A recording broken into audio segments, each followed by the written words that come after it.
Assalamu alaikum and welcome everyone. Thank you all for joining us today for our webinar. Today's webinar, we're going to discuss the work our policy department has been involved in. We'll have a community member sharing a personal story on CAIR's impact. And then later in the program, we'll have Yasmin Mogahed, who will be joining us to talk about how we can collectively build spiritual unity.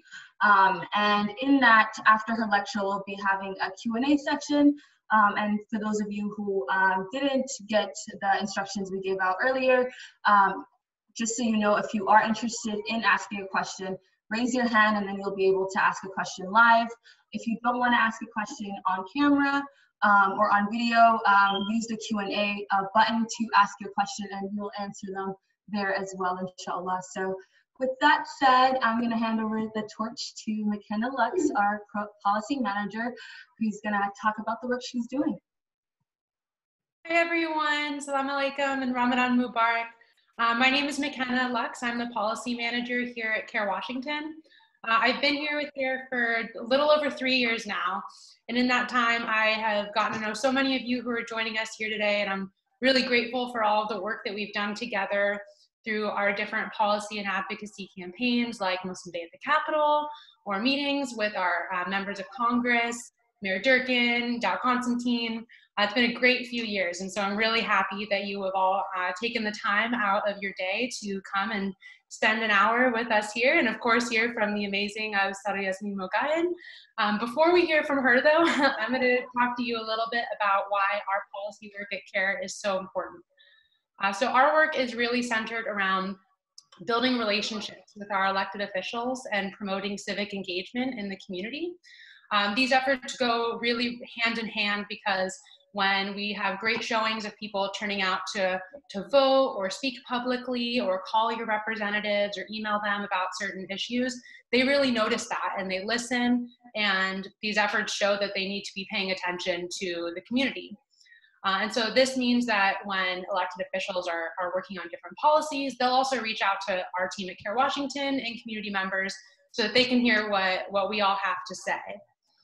As a result of the work that we've done, especially over the last few years, and since I've been with the team here, we've seen a lot of elected officials proactively reaching out to us to learn how they can better support the community and how their policies can be more inclusive.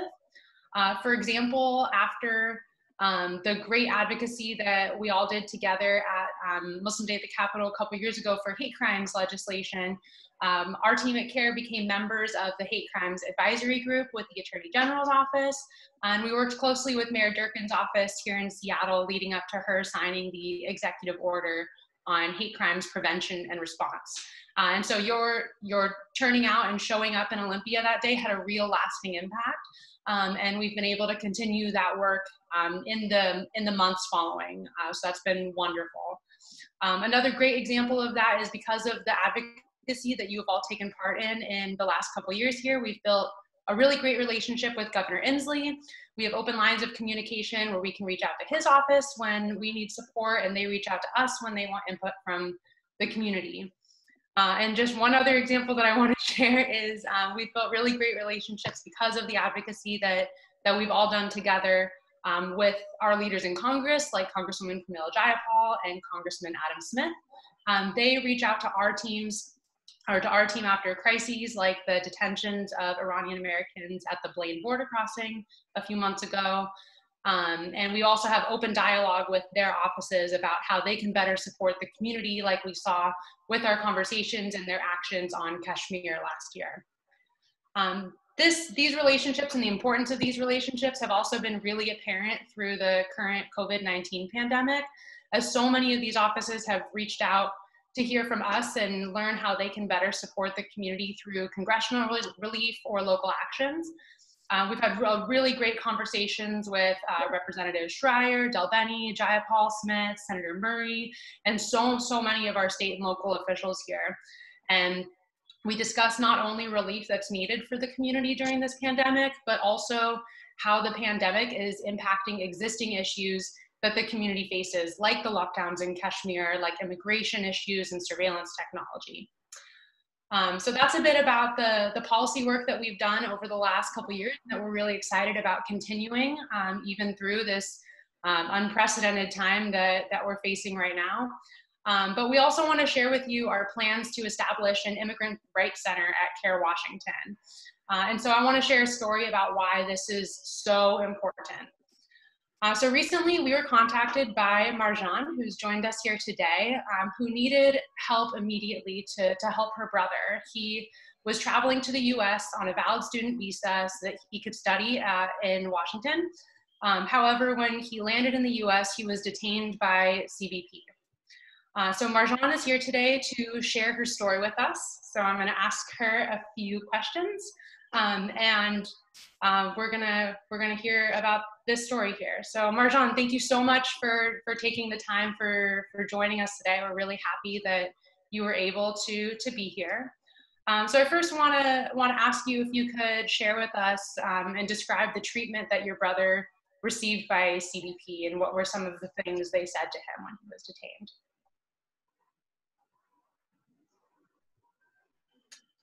Thank you. First, I wanted to thank you for the opportunity. I'm having a little bit of technical difficulties. Somehow it just gets out of focus and I can't see it or hear anything. So if that happens and you see me pause, it's just their issue. So I'm so sorry about that in advance. But again, thank you so much for the opportunity to share that lived-in experience. As you mentioned, my brother, he traveled to the United States, and as he got to the basically the border, he wasn't allowed entry, and he was stopped by CBP.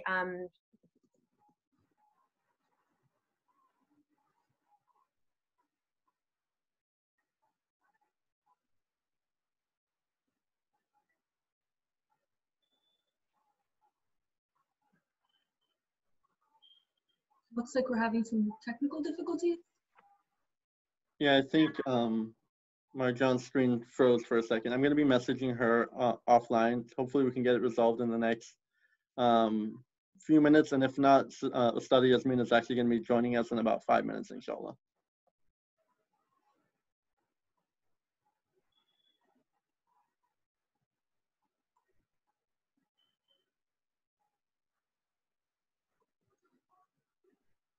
Thank you all for bearing with us, and inshallah we'll be starting soon, hopefully.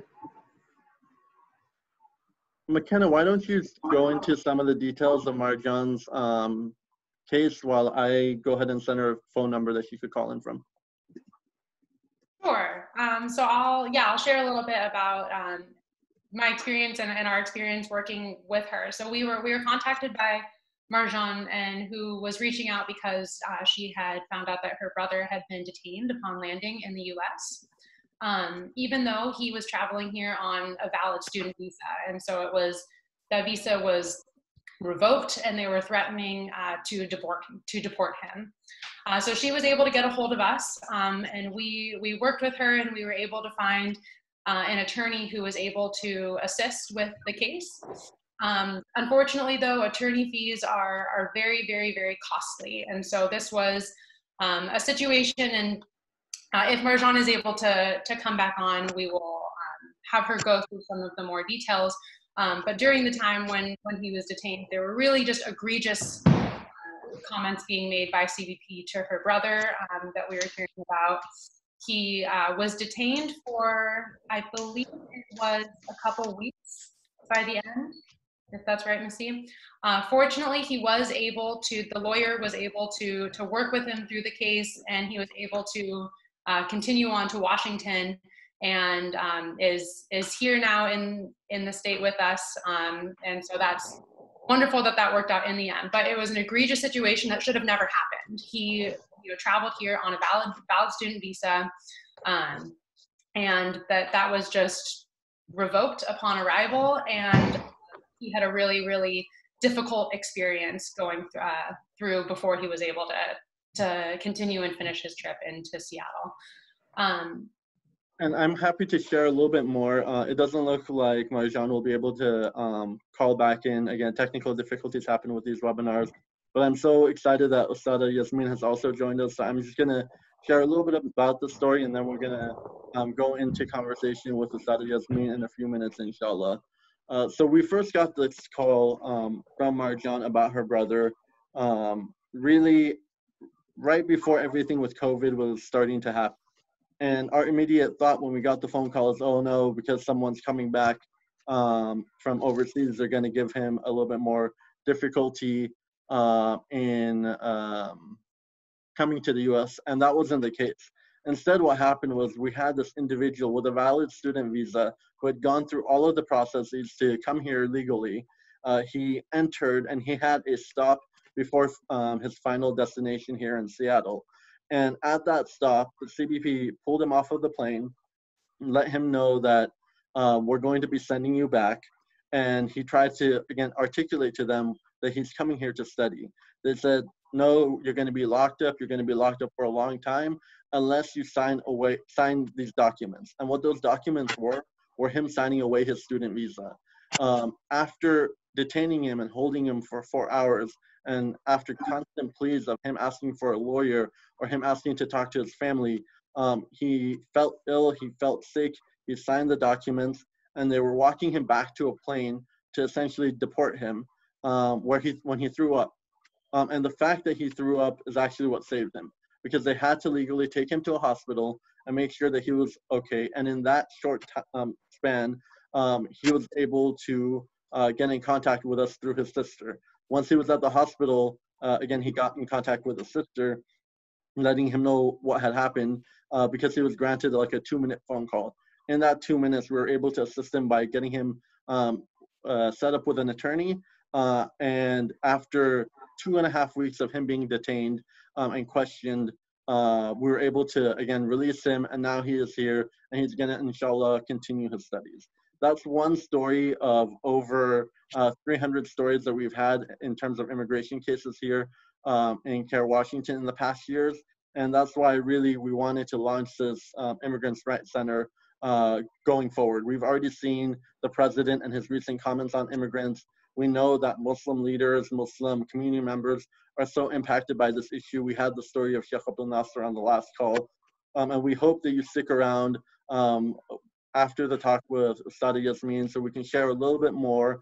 The GoFundMe, again, is shared with you all in the link. The bit.ly is also on my screen and on Najma's screen. So any donation you can make during this month will go a long, long way. And the last thing I will say before turning it over to Najma to introduce our keynote speaker, Ustad Yasmin, is the fact that the immigration work and the civil rights work that we do for clients here at CAIR is zakat eligible. And we know so many in the community wait until Ramadan to allocate their zakat. And so what we do here at CAIR is individuals who are zakat eligible will receive services from us pro bono. Your funds will enable us to offer them representation. And the last thing I'll talk about is the cost. It costs over $15,000 for Marjan to be able to deal with this case. 3 cases like that, 4 cases like that would fund 1 attorney within our Immigrants' Rights Center, and we would be able to take over 100 cases a year with that funding. So that kind of puts it in perspective when you're talking about private costs versus nonprofit costs. A private attorney charged over $15,000 for those services. We wouldn't charge that. So with that, I'm going to turn it over to Najma so you can introduce Ustad Yasmin. Thanks, Sisi. Yasmin Mogahed received her BS in psychology and her master's in journalism and mass communications from the University of Wisconsin-Madison. After completing her graduate work, she taught Islamic studies and served as a youth coordinator. She also worked as a writing instructor at Cardinal Stritch University and a staff columnist for the Islam section of In Focus News. Currently, she's an instructor for Al-Maghrib Institute, a writer for Huffington Post, an international speaker, an author where she focuses most of her work on spiritual and personal development. And Ustad Yasmin recently released her new book, Reclaim Your Heart, which is now available worldwide on her website. So Ustad Yasmin is going to be talking about building spiritual unity. Thank you so much for joining us. Thank you. Thank you for having me. Assalamu alaikum, everyone. أعوذ بالله من الشيطان الرجيم. بسم الله الرحمن الرحيم. والصلاة والسلام على رسول الله وعلى آله وصحبه أجمعين. رب اشرح لي صدري ويسر لي أمري واحلل عقدة من لساني يفقهوا قولي. I want to begin by saying how much I appreciate the work that CAIR does and how much I personally support this work. This is part of our faith, to support the people who are working to fight injustice. This is one of the themes that we see in the Quran, and one of the themes that's emphasized by Allah subhanahu wa ta'ala in the Quran is this necessity, this call to stand up for justice. This is actually a righteous struggle, and it's something that we should support with our time and with our du'as and with our money, with our wealth, to support the people who are fighting for those who are the weakest. And as they gave, you know, the example here, that the specific anecdote that they spoke about, where there was an individual who had essentially was treated as though he had no rights, and he couldn't defend himself, and they were going to either lock him up or send him back.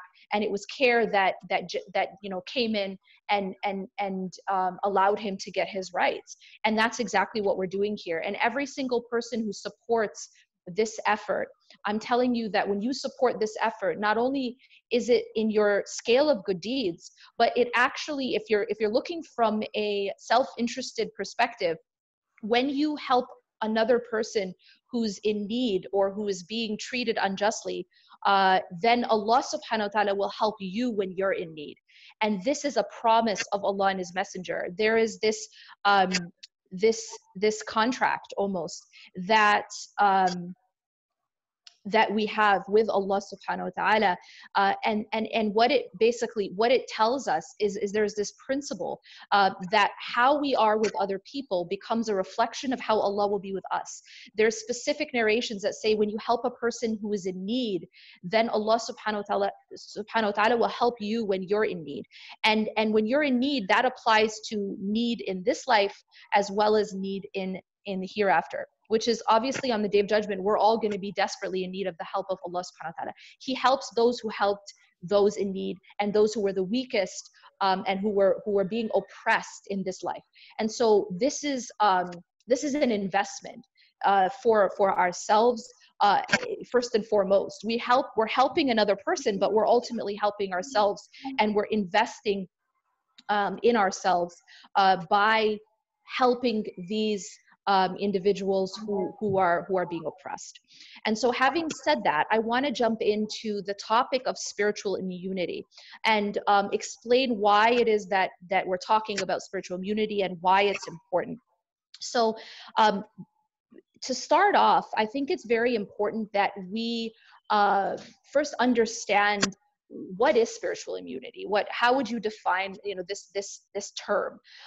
Basically, what I mean by spiritual immunity is having the capacity, having the reservoir to be able to handle life's challenges, having the spiritual reservoir that you've built over time, and essentially and importantly during your times of ease.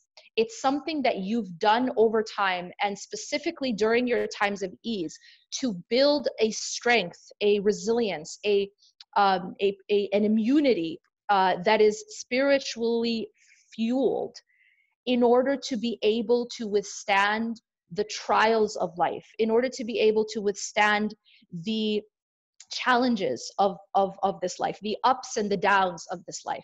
It's very similar to, in the analogy obviously comes from physical immunity, where we know that you know, there can be a virus, whatever that virus is, whether that's COVID-19 or the flu, and that virus may not necessarily affect two people exactly the same way. And the reason for that has to do with something called the immune system. It's the body's ability to fight off that intruder, in a sense, that challenge. And people who have a strong immune system are able to handle a virus that would otherwise destroy another person who had a compromised immune system. Similarly, When we talk about spiritual immunity, what does that mean? It means having the spiritual reserve, essentially, to be able to tap into when you yourself are combating some sort of challenge. And the stronger your immunity, the stronger your reservoir, the stronger your reserve, the stronger your ability will be to withstand those challenges. And now what's really amazing about the way Allah subhanahu wa ta'ala has designed immunity is that after you have combated a challenge, or this flu in this case, after you've combated, after you've fought and then you won, what happens next? You become actually stronger because of that challenge, which is amazing, because there's something that Allah has designed called the resistance now, right? Because now your body has built an immunity to that specific virus. Similarly, when we build this strength psychologically and spiritually, challenges end up, instead of destroying us, they actually end up making us stronger. And that's amazing. That's the design of Allah subhanahu wa ta'ala. And in fact, one of the reasons why Allah sends challenges to the believers is in order to strengthen them, in order to purify them. And Allah subhanahu wa ta'ala says in the Quran, لَعَلَّهُمْ يَرْجِعُونَ, in order for them to return. And so one of the things that Allah wants from us is He wants us to return back to Him. He wants us to become stronger through our challenges. Allah does not send challenges, and this is very important to understand. Allah does not send afflictions to the believers except to strengthen them.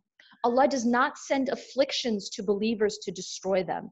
This is an important distinction that we have to understand. A lot of people ask the question of, is this a punishment? How do I know? Am I being punished or am I being tested? This is a classic question, right? Now, the answer is, how will I know the difference? Well, really, the answer comes to how I respond. And we know that Allah's intent, the purpose that Allah has when He sends an affliction to a nation, to believers, His purpose is actually to purify the believers, to strengthen the believers, to allow the believers to wake up and come back. Come back to what? Come back to their purpose, come back to their relationship with God, as a wake-up call. Allah does not send afflictions to believers initially in order to punish them, but rather in order to allow them to come back and allow them to rectify themselves. And so when we look at the circumstance we're in right now, here we are, it's Ramadan, the masjids are closed, we can't go to community iftars, we can barely see our families, we're in this lockdown, there's uncertainty, there's fear. What does all of this mean? A lot of us are very confused. Is this Allah's anger? Is this Allah punishing us for something? And so what we have to do is put this into perspective. First, let's look at what Allah says in the Quran. Allah subhanahu wa ta'ala says in the Quran that sometimes He allows us to taste a lesser affliction before the greater affliction. Okay, so here Allah has explained that there are two types of afflictions. There is adhab al-asghar and adhab al-akbar. Or sorry, adhab al-adna rather, and then adhab al-akbar. So Allah subhanahu wa ta'ala is saying that there is a lesser affliction and there is a greater affliction. Now, what is the difference between them? The lesser affliction is intended to wake people up. It's not intended to destroy. It's not intended to punish. It's actually intended to bring us back, to wake us up, to make us realize that, whoa, imagine that your house is on fire, right? How are you going to know that your house is on fire initially? Before you see the fire in front of your eyes, you're gonna know that your house is on fire because you have a smoke alarm that goes off and it beeps, right? Now that smoke alarm is intended as a warning. It's a wake-up call. It's telling you, sort yourself out before your house burns down, right? That's the purpose of an alarm, is that it's telling you, and it recognizes there's smoke, and then it goes off and it tells you, take out this fire before it burns your house down. Okay, this is the same concept. Allah sends us afflictions that are lesser in nature in order to wake us up, like a smoke detector, like a smoke alarm, and to allow us to address the fire before it burns our house down. Right? So this is how we have to view what is happening around us, is that these are actually mercies of Allah subhanahu wa ta'ala in disguise. If you look at the smoke detector, that's actually a mercy for you. I know smoke detectors are really annoying when they go off, right? It's like a really obnoxious sound.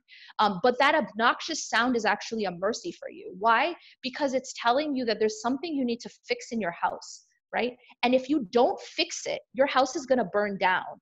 Similarly, there's a lot of stuff we need to fix inside ourselves. There's a lot of stuff we need to fix in the way we treat people. There's a lot of stuff we need to fix in terms of how we interact with our families, in terms of how we interact with God, in terms of the stuff that's in our hearts. There's a lot that we need to fix. And so Allah subhanahu wa ta'ala allows us to have this wake-up call so that we can fix it before it's too late. And this is the difference between the lesser affliction, al-adab al-adna, and the greater affliction, al-adab al-akbar. Al-adab al-akbar is an affliction that comes to wipe out a nation, right? This is the ending, right? This is like what happened to Pharaoh at the end of his life. Even though Allah sent actually lesser afflictions to Pharaoh in order to give him a chance as well to wake up and to fix himself. But he didn't. He refused every single one. And so what happened is at the very end, when Allah subhanahu wa ta'ala allowed the Red Sea to drown him, that was the greater affliction. That was Adab al-Akbar, because he couldn't come back from it. And so the lesser affliction, the smoke detector in my analogy, it gives us an opportunity to come back, to repent, to fix ourselves. It's like an opportunity right now. It's a pause. And then on top of it, Allah gives us Ramadan, right? And it's a pause so that we can look at our lives and we can look at ourselves and we can ask, what needs to change? What do I need to fix? Have I abandoned the Quran? Have I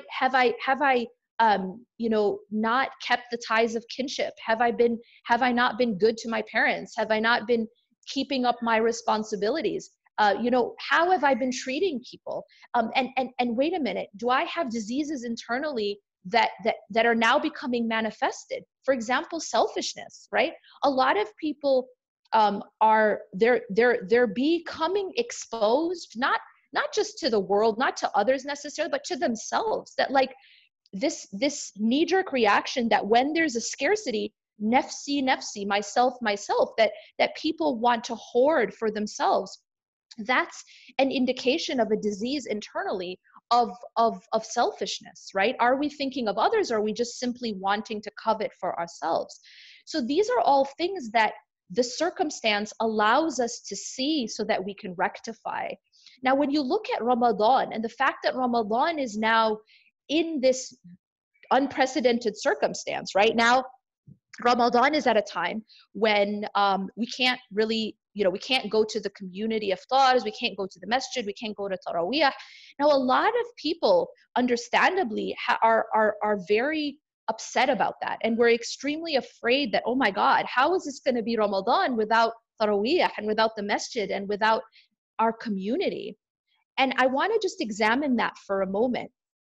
If you go back and you look at what the Prophet ﷺ said about Ramadan and the reward of Ramadan, you find something very interesting. There are 3 hadiths in which the Prophet ﷺ talks about the reward of Ramadan and how we can get our sins forgiven. The first one, the Prophet ﷺ says, "Man sama Ramadan imanan wa ihtisaban." So the requirement here is whoever fasts in Ramadan with iman and with hope in the reward from Allah. So those are the 2 requirements. Then that person will have all their sins forgiven. The next one is whoever stands and prays qiyam in Ramadan with iman and hoping for the reward from Allah will have all their sins forgiven. And then finally, there is whoever stands on Laylatul Qadr, the night of Qadr, imanan wa ihtisaban, again, with iman and hope in Allah subhanahu wa ta'ala, will have all their sins forgiven. Now let's look at these 3 golden opportunities that are given to us in Ramadan.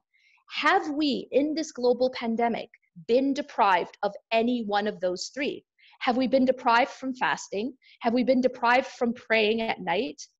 Have we been deprived from Laylatul Qadr? And the answer is no. We have not been deprived from any single one of these 3 opportunities to have all our sins forgiven. And therefore, we can see that Allah is actually not depriving us in the sense of what actually will allow us to have our sins forgiven and to have our Ramadan accepted and to have our fasting accepted. He hasn't deprived us. He has not closed the door to fasting. He has not closed the door to salah. He has not closed the door to Quran. We still have the Quran preserved and in our hands and on our door and on our tabletop and in our bookshelves. We have access to all of that. And so Allah subhanahu wa ta'ala has not actually deprived us of those things. Now, what has Allah deprived us of? And I'm going to say deprived in quotations because Allah subhanahu wa ta'ala is always giving. Even when it looks like He's taking, even when it looks like He's withholding, He's actually giving. Now, the question is, what has Allah subhanahu wa ta'ala taken? And the answer is that Allah subhanahu wa ta'ala has taken the access to the masjid and the access to the communal worship. Now, looking at that, even that can be a blessing in disguise. Why? Well, number one, many of us, because alhamdulillah, we have access to these beautiful recitations, maybe many of us have neglected our own personal study of the Quran. Because instead we go and we listen to Quran being recited in a beautiful way. And so maybe many of us have neglected our own personal relationship with the Quran. Secondly, many of us, because we're going and praying Taraweeh for many of us, so maybe many of us have neglected the personal time of Qiyamul Layl, which is actually what the Prophet ﷺ used to do. The Prophet ﷺ used to pray Qiyam at home. He didn't pray in Jama'ah at the masjid. And so again, Allah is really forcing us to go and find that connection to the Quran individually and a personal level, and to find that connection to Allah subhanahu wa ta'ala one-on-one, like individually in solitude, in qiyam and in salah. And so that's one of the fruits that we can actually take from this. And Allah's wisdom, Allah has wisdom in what He does. Allah knows best. We don't know why Allah does what He does, but we can see the beautiful fruits that Allah subhanahu wa ta'ala has given us here. And then finally, something that happens a lot of times in Ramadan, as many of you know, because there's so many like masjid activities and there's like community iftars, a lot of times families never see each other.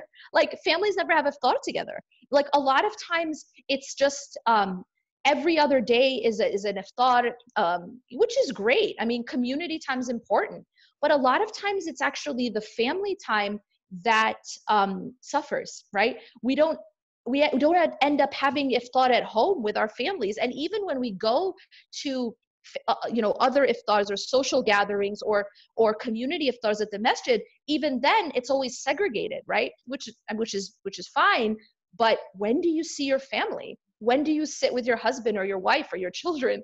So it's almost like Ramadan becomes a time for the community, but not really a time for family. And so look what Allah has done. Allah's like, whether you like it or not, you're with your family now. And I think that that's a really beautiful thing, because it is something that many of us have neglected. And maybe, just maybe, once we taste that, this Ramadan, that maybe we'll be more careful in the future, inshallah, once Allah subhanahu wa ta'ala saves us from this situation.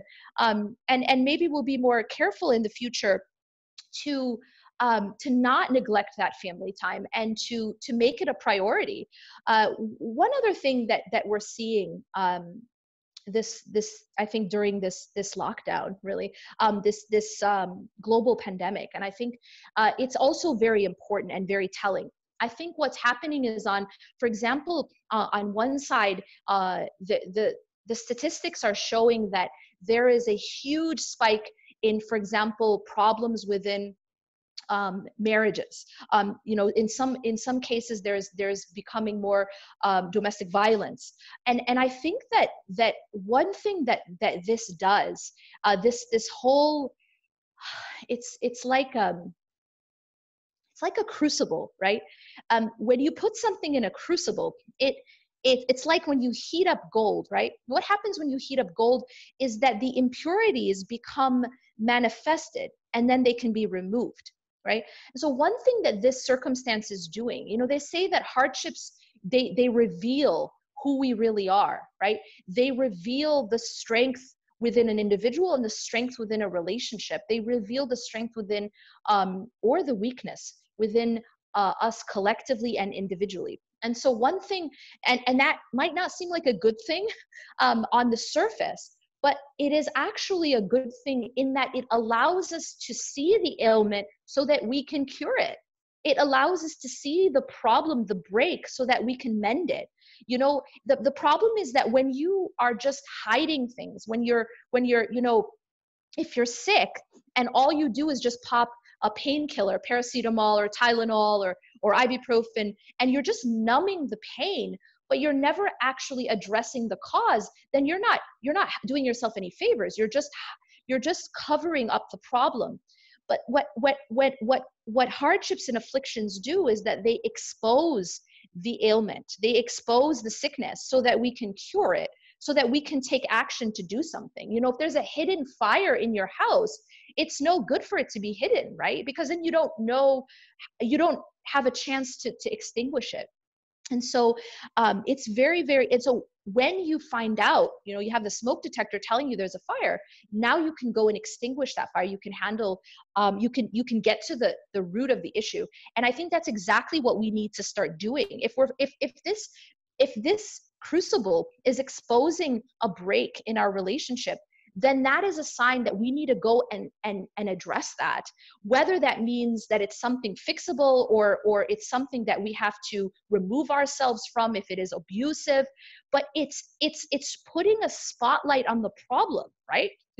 It's removing the veil, the covering, so that we can see, whoa, like, whoa, this was here all along, but it was just kind of like covered up by like distractions, and like maybe we're just very busy with other things. But what's happening right now is I think that what's inside of us is coming out, and that's, like I said, that's a blessing in disguise, because it allows us to see what's inside, which we may not have otherwise known, and so that we can fix it and we can cure it. And I think it's also exposing the breaks that may have been in our relationships or at a collective level as a community. Where have we gone wrong? Where are some places that we need to fill in the gap? Is there a problem with our social services?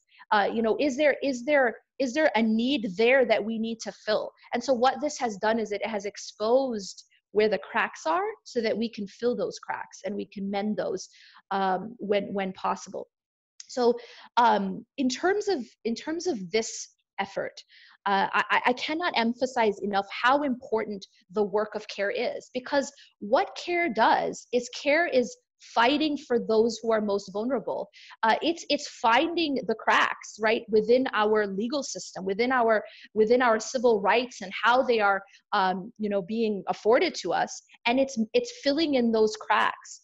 And by supporting CAIR, we are supporting that effort, which is ultimately, you know, it's for the good of others, but ultimately it comes back to you. It comes back to you and your families. We always have to realize that when we help other people, Allah subhanahu wa ta'ala helps us. And anything that afflicts another person, never ever feel safe from that afflicting you and your family. The same way that someone can be wrongfully you know, imprisoned because of their faith, so can we. So can someone close to us. So can someone in our family. And so we should never feel safe from what afflicts others, in the sense of just being sort of cocky or being, you know, complacent, thinking, oh, that would never happen to me. You know, sometimes we see, for example, I just want to, inshallah, wrap up with this, and then we'll open for questions. Sometimes we see, for example, individuals who are handicapped or individuals who have children with special needs. And I think a lot of us might look at that and feel like maybe a sense of superiority, like my kid isn't like that, or like, you know, like thinking that we're superior. But that's like so foolish, because the reality is, and the reality is somewhat humbling, but the reality is all it takes is a blow to the head, and every single one of us could be just paralyzed. I mean, a blow to the head, to the spinal cord, an accident. I mean, we feel sometimes like we're so invincible. Oh, well, I was born with an IQ of whatever, and that person is lesser than me. But every single thing that you have is a gift from Allah subhanahu wa ta'ala that can be taken away. So we have to be very careful not to feel this sense of arrogance or this sense of complacency that like my gifts can't be touched, right? My intelligence, my ability to walk, my ability to talk and think, and my freedom. Do never, ever, ever, never take your freedom for granted, because the reality is that it's a gift from Allah subhanahu wa ta'ala, and at any moment it can be taken. I mean, we see these people who suddenly they're in their homes and someone just walks in and just picks up their husband or picks them up and puts them, and they don't even know why. So this is very real, and we should realize that by supporting those who are fighting this cause, we're also protecting ourselves. And this is a principle taught by Allah subhanahu wa ta'ala and His Messenger. If you help other people in their difficult times, Allah will have your back during your difficult time. أقول قولي هذا واستغفر الله لي ولكم إنه غفور رحيم سبحانك الله وبحمدك أشهد أن لا إله إلا أنت أستغفرك وأتوب إليك. Thank you so much, Ustada Yasmin, for that beautiful reminder. A few things that you said really stuck out to me.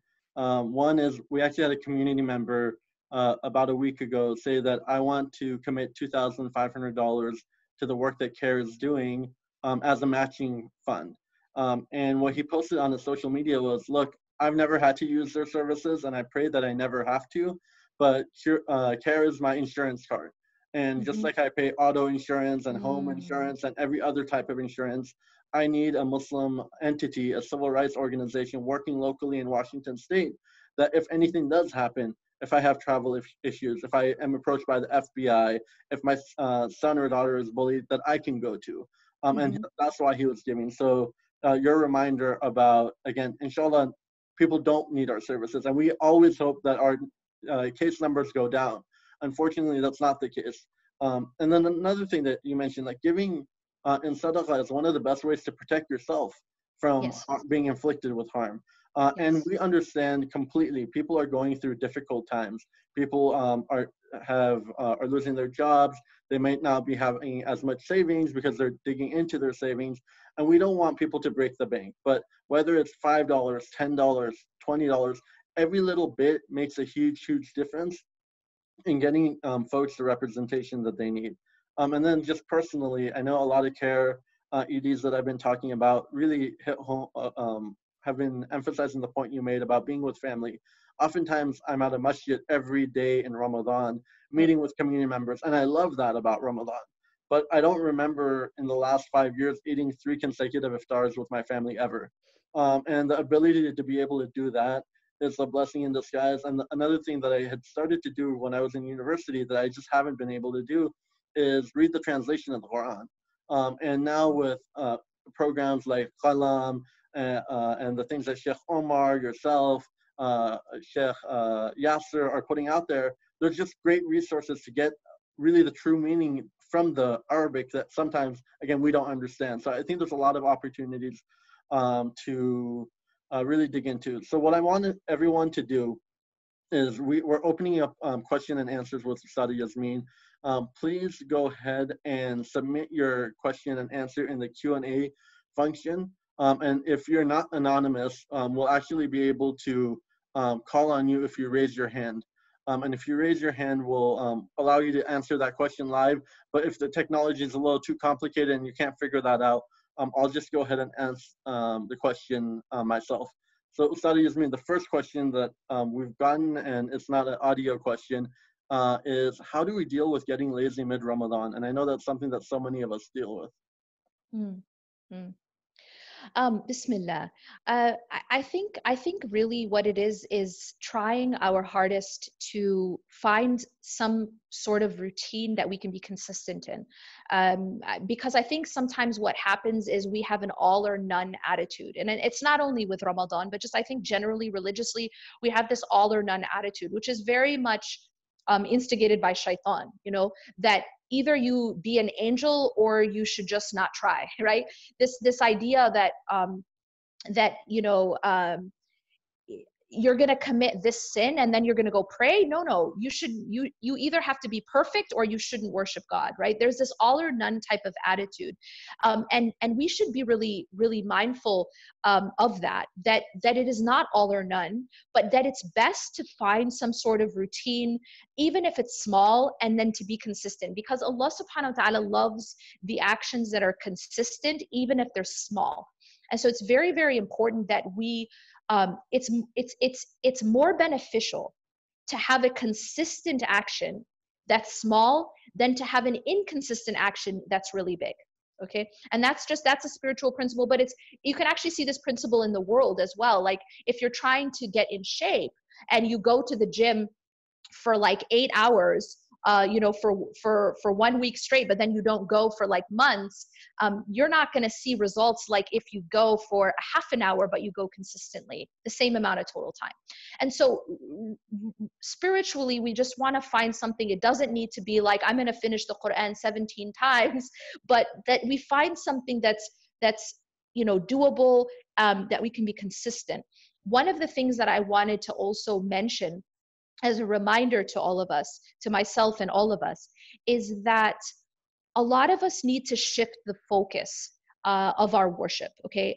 One of the problems that I think a lot of us face is that we become attached to a spiritual high. We become attached to how some act of worship makes us feel. All right. So for example, you'll see people who maybe when they first start praying, maybe they feel like so much khushu'ah, or maybe there was a time when they felt so close to God. They feel a very spiritual high. Now, what happens now when that high goes away? Because every state is temporary, right? So what happens when one time you get up to pray and you're not having that high anymore? Maybe you're picking up the Quran and you're not having this amazing, it's not making you cry at that point. So do we stop? See, and this is the problem. If we become attached to the spiritual high, if the purpose of us doing that act of worship is so that I can feel a certain kind of way, then as soon as that feeling is taken away, like maybe you're not feeling that high in that moment. Maybe the Quran is not making you cry in that moment. So does that mean that we stop praying and we stop reading Quran? And the problem is that when you become attached to the high, then it actually makes your worship inconsistent. And so this is really a secret to consistency. There's this saying that it says, Ahsan karama al-istiqama. What does that mean? That the best spiritual gift is being steadfast in the path of Allah. And so our goal should not be, just, it has to be like the biggest thing ever or nothing, right? It should not be all or none. Our goal should not be reaching a spiritual high. Now, can we get a spiritual high? Absolutely. That's one of the gifts of worshiping Allah. But that shouldn't be our objective. And if our objective is simply worshiping Allah, then we are more able to be steadfast. We are more able to be consistent, because whether we feel it or we don't, we keep doing it. Right? Whether you're feeling it or you're not, you have to keep praying. Whether you feel it or you're not, you're can be consistent in your Quran. And so that's when you shift the focus from how I feel to how does Allah view it? Am I doing it right, and is it being accepted? If that becomes your focus, then regardless of how we feel, maybe Ramadan is now midway. Right now it's about 10 days. But, you know, around the middle, we start to, you know what, I'm not feeling that high anymore. I'm not really feeling that motivated. But you realize that your focus is not how you feel. The focus is that I am a abd of Allah subhanahu wa ta'ala, and I'm going to keep going because this isn't about me. This is really, really a very important shift. It's not about me. It's about God. It's about worshiping God. It's not about worshiping my worship, right? As they say. You know, there was this saying of a great scholar. He said, stop worshiping your worship, right? That if you only worship when it feels good to you, that's not the worshiping of Allah. That's worshiping the high, or worshiping the worship itself. So just be, you know, this is a very important shift. But if we do that, I think it will help us a lot to be steadfast and realize that the goal is Allah. It's not me. It's not how I feel in that given moment. Thank you for that beautiful answer. And I think we're probably going to have time for one more question. But before we get to your question, we're getting some questions in the chat box about what the fundraiser looks like. So I just want to share that with everyone. The link that we have, whether you're seeing that from my screen or Nejma's screen, the bit.ly/CAIR-IRC, or if it's the GoFundMe link that's been shared in the chat, should lead you here. And you'll see the Help Kerr Washington Launch and Immigration Rights Center. And again, everything that we do is tax deductible. And you'll be able to click on Read More. And by clicking on Read More, you'll get to see a little bit about the work that we're planning to do. And that work, I want to just give you all a quick second so that we're all on the same page in terms of what we are doing in expanding this Immigrants Rights Center. The Immigrants Rights Center currently does not exist. So the services that you see, the citizenship applications, adjustment of status, family petitions, asylums, temporary protected status, and employment authorization, those are things that we cannot do currently. We are trying to raise funds, at least $50,000. If we are able to raise $50,000 with your generous donations, we'll be able to help 100 individuals, inshallah, in the coming year. Right now, the immigration services we provide are assistance with travel delays, assistance around the Muslim ban, and help with immigration delays. And that is like if you applied for citizenship or a green card. Many Muslims are delayed 3 to 5 years in those application processes just because of their name.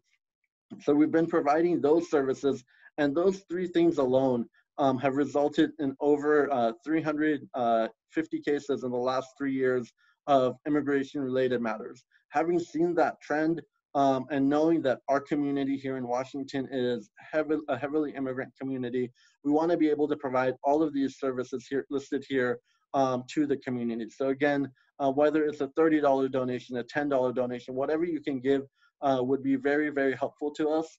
So I just wanted everyone to see this page. Make sure you're donating to the right place. We talk a little bit about the citizenship application, adjustment of status, family petitions, asylums, temporary protected status, all on here. And again, we talk about our goal, raising $50,000 to help 100 individuals. 125,000 is what our initial target was for this Ramadan pre-COVID, so that we could fully launch the program. But we understand that the community is going through a difficult time, and we just want to do what we can. And the last thing I'll mention is during Ramadan, one of the things that I try to do personally is have a diverse portfolio. I want to make sure that I give to as many different causes, that I'm listening to as many different lectures, and I'm reading the Quran and really investing in my prayer. And so I would say from a civil rights and advocacy perspective, we're just hoping that whether it's your sadaqah, your zakat, that you can invest. And investing in the Immigrant Rights Center is inshallah a sadaqah jariyah that, again, once the center is established and fully operational, from now until whenever CAIR Washington ceases to exist, you will be getting that good deed and those benefits, inshallah. And with that, I see that we have a few more questions that came out while I was talking, so I'm going to look at these questions very quickly and pick If I one could more. also suggest maybe if there's any that you can combine. Yeah, so I see a question from Nadia from South Africa asking about intentions, and then there's a couple people asking about like forgiveness and how to like forgive people. So I think just kind of something along the lines of, yeah. Okay, so with regards to intention, what's the specific? Yeah, so she said basically, how do we know that we may be doing good things and initially our intention is for the right reasons. However, how do we know what feeds those intentions? We humans have desires, so basically, how do we know if it's our ego feeding those intentions, or if it's really the intentions we set out initially, I guess, kind of. Yeah. That's Okay. And the other questions were regarding? There's a question regarding like forgiving people. Okay, forgiveness. Okay, so I'll just try to kind of cover these two themes as quickly as possible. Just a very short discussion. In terms of intention, I think that sometimes we try to depend on ourselves too much when it comes to what's called ikhlas, sincerity, or sidq, truthfulness. Basically, intention has to do with like, why am I doing what I'm doing? Is it for Allah? Is it for my nafs? Is it for people? So when you have pure intention and it has nothing to do with people, that's called ikhlas, that's called sincerity. When you have a pure intention and it's nothing to do with something that yourself is getting, such as ego, that's called sidq, or truthfulness. So how do we have or build both of these things? Well, first and foremost, we have to ask for the help from Allah. So you can't get to Allah without Allah. You have to ask Allah to make it easy for you to build sincerity and to build truthfulness. You can't just do it on your own. And while you're trying your best to build this sincerity, and also ask for ease in this, right? Because there are different paths to sincerity and truthfulness, and sometimes some are easier, some are harder than others, right? So you want to ask for ease in these things, but also one of the traps of shaitan you want to be careful about is that shaitan will look at a good deed that you're doing and will come and try to make you stop doing it. And one of the doors that he uses is by saying, oh, you're not even being sincere. You're only doing this so that people can look at you and people can say you're so religious. You're only praying so people will say that you're really religious. So just stop praying.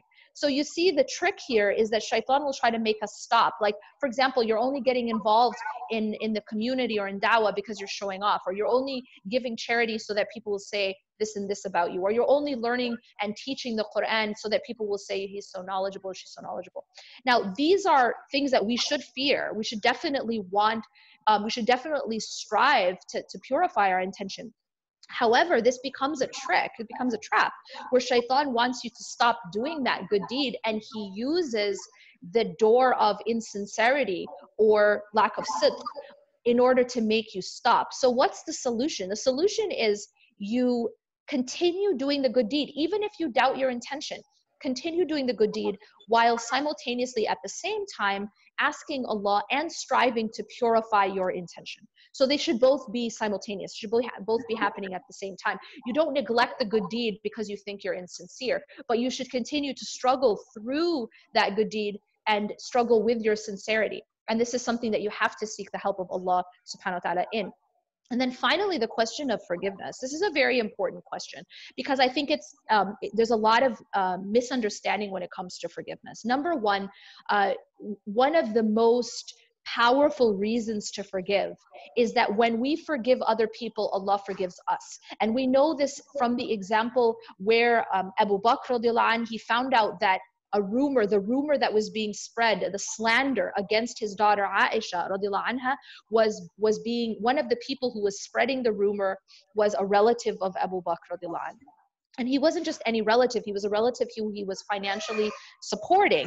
And so what happened is that now when he found this out, all he did was, he didn't go out for revenge or the kinds of things that we might want to do. He just stopped the financial support. And Allah subhanahu wa ta'ala reveals an ayah in Surah An-Nur about this. وَلْيَعْفُوا وَلْيَصْفَحُوا أَلَا تُحِبُّونَ أَنْ يَغْفِرَ اللَّهُ لَكُمْ. Let them pardon and overlook. Do you not love for Allah to forgive you? And here is where Allah subhanahu wa ta'ala sets that, here he sets this transaction, right? This formula that if you let them pardon and overlook, do you not love for Allah to pardon you? And so here we see that the ultimate intention, really, the greatest motivation to forgive others is to gain the forgiveness of God. Because without the forgiveness of God, we're all doomed, literally, in this life and the next. This is the most essential need that we have, is the mercy and forgiveness of God. And that, I will repeat that because it's so important. This is the most essential need that we have, is the mercy and forgiveness of God. And if Allah has given us a shortcut to the mercy and forgiveness of God, and that is through the way in which we treat people. When we are merciful with people, Allah is merciful with us. When we forgive people, Allah forgives us. And so this should be the best motivation to forgive other people, not because those people deserve your forgiveness, but because you want the forgiveness of God. Now, in this case, Abu Bakr, after he heard this verse, he not only continued this financial support to his relative, he increased it. And his motivation is because he wanted the forgiveness of God. And so this should be our motivation in forgiving others. And it is the greatest motivation. But finally, and this is very important, we need to understand the difference between forgiveness and allowing ourselves to be abused. Very important, very important. Forgiveness is that I will forgive a wrong action or any kind of harm done to me in the past, while at the same time taking action to prevent it from continuing into the future. That is how forgiveness fits with taking action against injustice, taking action against oppression and abuse. The Prophet ﷺ said, if you see something wrong, then you should try to change it with your hand. And if you cannot, then with your tongue. And if you cannot, then at least hate it in your heart. And this is the weakest of faith. And so the Prophet ﷺ is telling us that part of faith is that we have to take action against injustice, oppression, abuse. And so while we can forgive past wrongdoing, past oppression, past wrong done to us, but we should also at the same time take action to prevent it from happening again in the future. In other words, to summarize, if you slap me on this cheek, I am not going to turn my cheeks to make it easier for you to slap me on that cheek. If you slap me on this cheek, I am going to seek the help of God and internal strength to forgive you, while at the same time making sure that you never ever slap me again. So that is the proper balance when it comes to forgiveness, and at the same time not being passive or allowing ourselves to be victimized or abused. Jazakallah khair, Ustadha Yasmin, for joining us. Before you leave, I just want everyone to please look up the two amazing books that Ustadha Yasmin has written, Reclaim Your Heart and Love and Happiness. They discuss themes of navigating love, loss, pain, healing through a spiritual lens. So you'll get a lot more insight than just the 30 minutes that we had to discuss with her today, inshallah. And you can find these books online, so please order a copy today. And that's another thing that you can do this Ramadan, just connect in different ways to your spirituality. We are so grateful for you, Yasmin, for joining us, for supporting CAIR Washington and so many CAIR chapters across the country. May Allah subhanahu wa ta'ala bless you and your family, accept your fast, and everything that you do for our community. Jazakallah khair. Jazakallah khair. And may Allah reward you and put barakah in your work as well, and all the work of CAIR. Thank you so much. And I think, Najma, if you want to just wrap us up, we can go ahead and... Yeah, thank you so much, Sister Ustadha Yasmin. Jazakallah khair. Yeah, so just kind of end it off. If you are interested in kind of being involved with working with CAIR, or you're involved in, if you want to be involved in our census work, we're looking for canvassers, digital canvassers. So if you're interested, if you're social media savvy or have a small following, you don't need to have 1 million followers, and are willing to advertise about like our census weekly or twice weekly, you can email me at nusman@cair.com. And then also we have an internship opening available for the policy department. So if you're interested in interning with McKenna, go ahead and submit your application on our website. I think that's all. Of course, the link is behind us on the background, me and Missy's, if you do want to, if you can support us and donate. Actually, it seems like we have Marjan on the phone. So it would be great if folks can stick around. We still have over 90 5 individuals on the call, just so that we can really have this story to highlight some of the work that CAIR is doing. I think it'll mean a lot to the family and to us as organizers. So if you could bear with us, McKenna, why don't you take it over from here? Sure. Thank you all so much for engaging with us here. We're all really, really happy to have so many people who signed on. So thank you so much for your time today. I want to return to the story that we were starting to discuss at the beginning of the webinar when I was speaking earlier, and have Marjan here, who's joining us on the phone, share her story about what happened with her brother. So as I mentioned briefly, Marjan's brother was traveling to the US on a valid student visa, and upon landing in the US, he was detained by CBP. So Marjan, I was hoping that you can share with us how would you describe the treatment that your brother received from CBP, and what were they saying to him when he was detained? Hi, everybody. Can you hear me? I want to just double check and make sure. Yes, we can. Okay, perfect. So I wanted to ask and say again, thank you so much for the opportunity. And as you mentioned, yes, my brother was on his valid visa, F1 visa. He was going to be attending University of Washington. And as he was basically, he landed, the CBP basically denied his entry. He wasn't given an explanation of why, but that we kind of assumed this is because of the security tension that is going on, the kind of between the country that we are originally from and the United States, which was understandable in terms of the heightened in security measure. However, a person who's been going under rigorous vetting process and been given a visa at least should have the right to be given why is it that you cannot come to this country. So he was basically, what happened is that when he asked, why is it that you revoked my visa or canceled my visa, they didn't provide him with any answer. They just told him, we're going to put you back on the next plane and you're going to go back to Germany, which was his stop over coming to the US. So basically wouldn't even giving him the answer of like, how are you going to go back and who's going to pay for your flight, or none of this. So he was basically pushed into this, and then what happened was they had, without giving him an explanation, they had him sign papers, which were his deportation paper, and he wasn't aware of what are those papers. He asked to have assistant to a lawyer, or have kind of be given a translator, because he's just not understanding what's going on and nobody is providing him an answer. And that's pretty much what happened in terms of how he was detained, because it was actually a lengthy process. Is a long story, but in terms of him being here and he wasn't going to be allowed entry, they never gave him any straight answer, and he basically later went to panic attacks and they had to rush him to the hospital.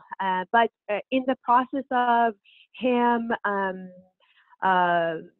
being in the airport and kind of being handcuffed and intimidated and kind of humiliated in front of people, he was able to reach out to me, and this is as they were walking him to the plane, telling him that he's deported and he cannot be allowed to the United States for at least 5 years.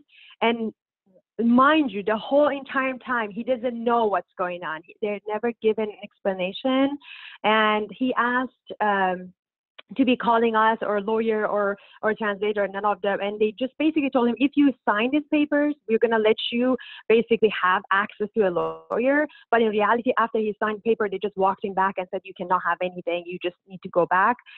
Otherwise, we're going to detain you and put you in prison. And so and there was a lot of basically kind of intimidating him with fear. And that's how he was stopped, basically. This is a story that I know, and every time it's never easier to hear. I'm so sorry that you and your family went through this awful experience. I'm hoping that you can also share a bit about your experience obtaining legal assistance. Yes. So as I mentioned, as my brother was walking, he called me on my cell phone, and this is the time that we are getting ready to go pick him up from the airport because we don't know what's going on at this point. We have no idea. But I just heard him like very distressed and almost like, you know, crying and saying that they're not letting me come out of the airport. They told me that they're sending me back. And this is, and so imagine just hearing this is like, what is happening? Because he had a legal valid visa. Like, what is the problem? And I'm sure a lot of times for many immigrants, those who come to this country, we're so happy and blessed and we're lucky to be here. We just tell ourselves this on regular basis. We're happy that God has given us the opportunity to be here and to be safe. And so when you do your best all the time to be in a right place and they tell you can't, and they're not going to give you an explanation, that was really hard. So when he gave me he called me and I asked him, can I talk to the CBP officer? And he put me in contact with him and I asked the question, sir, can I know what's going on? And they didn't, they refused to tell me. And that's where I basically hung up the phone, and the only people I knew to call was CAIR. And I knew CAIR based on my engagement in the community. As an immigrant, I am also very active in our own community and making sure that I know basically the basics of what's going on around us, how to be aware. And CAIR has always been that model. I was always been in everywhere that was, whether it's advocacy, for our rights, or whether it was, helping to fund, raise. I've always seen CAIR, and so CAIR was always in the back of my mind, and that's where I reached out. And in matter of literally, I would say, I'm not over exaggerating this. Was immediately they put me in communication with a lawyer, and my brother wasn't in Seattle at the time. He had a layover in a different state. And so just having the ability to find a lawyer in a completely different environment, that was tremendous. That was the only reason why I could have the ability to actually be receiving legal assistance. And then I kind of gave this away a little bit earlier, so I apologize for that. But I think that the question that everybody has now is, we all want to know is, where is your brother now? What happened in the end? Okay. Well, then, unfortunately, he was detained for a month, and that's where I worked with his lawyer, and we provided a bunch of documentation and all that she needed. And there is one thing I always say, is that a lot of times what happens with immigrants is that we might be the very first person. And so when there's no other cases like yours, then who do you go to and how do you defend yourself? And that's where it's important to understand the sensitivity of this matter. So my brother was able to have the lawyer. It was very, it was literally, we had a month of a sleepless night. It was for my parents and for me. And so he was detained. He was there for a month. And what happened in the end was that he was able to have enough documentation, and the immigration judge, without even looking at him, like literally didn't even go to the court. He, based on reading the documentation, they released him. So he's home with us, and so we are very fortunate and grateful for the opportunity. And I also want to emphasize, and I know that you're working right now to make sure that there is funding. And I want to say this, and this is, I'm saying it as a person who has already experienced that. A lot of times we see things, we see incidents, and things happen to other people, even our own community. It just feels far. But the moment it hits you, it's the moment that you realize, why is it important for me to be involved? Why is it important to donate or give or be in this community? If I cannot give in terms of like my time or my, physical being in a place, but maybe I could financially support. And then that's where, for me and for my family, it was just a big deal to understand like how important it was, because paying the lawyer fees was a lot of money. That my brother was lucky to be able to be one of the 1% who were able to afford to get out of, the whole situation, to pay the very, very expensive lawyer fee to be able to out. Most of the people in his situation will not be able to get out. And that's coming from the lawyer that he had. And so as much as it was so amazing that we had our CAIR to help us, we had our community, we had your support, it was also hard to the fact that we had to pay such a heavy fee. And if there was, if there was your services were able to, like, be provided at even minimal fee, even if there is, if it's not going to be free, but with minimal fee, that would go a long way for so many people, because in our community, we do need that. We need CAIR to be able to provide that for us and to us, because that's all we have. We don't have much other exposure, but we do have a strong community, and that's why it's important for us to have you not only advocate, but also problem solve when we cannot financially offer to do so. Mm-hmm. Thank you so much for sharing your experience, Marjan. It's, again, in the end, I'm so happy that your brother is able to be in Washington now. But again, this is a situation that should have never happened in the first place. And so what we're all working for right now with our Immigrant Rights Center, with our policy work that we're working on with CAIR Washington, is to try to promote good policies that will prevent this from happening in the first place. Just really briefly here, I want to share, one thing we're working with one of the congresswomen here in Washington on a bill that we provided input on that she's introduced, and she is a really, really great champion of, called the Access to Counsel Act. And that is something that would provide people who are in situations like your brother with the right to an attorney. That's why this work is so important, because no matter how hard things have been over the last few years, over the last many, many years, if we're being honest here, this is important work, and it is work that we need to do, that is worth doing. And just because things are hard politically right now does not mean that we throw the towel in. So I'm really, really grateful for you sharing your story. I'm really grateful for everybody who stuck around and has listened to us and engaged with us throughout this webinar. We couldn't do what we do without your support. And so I want to pass it over to Nejma to wrap us up, but I just want to say thank you all so much.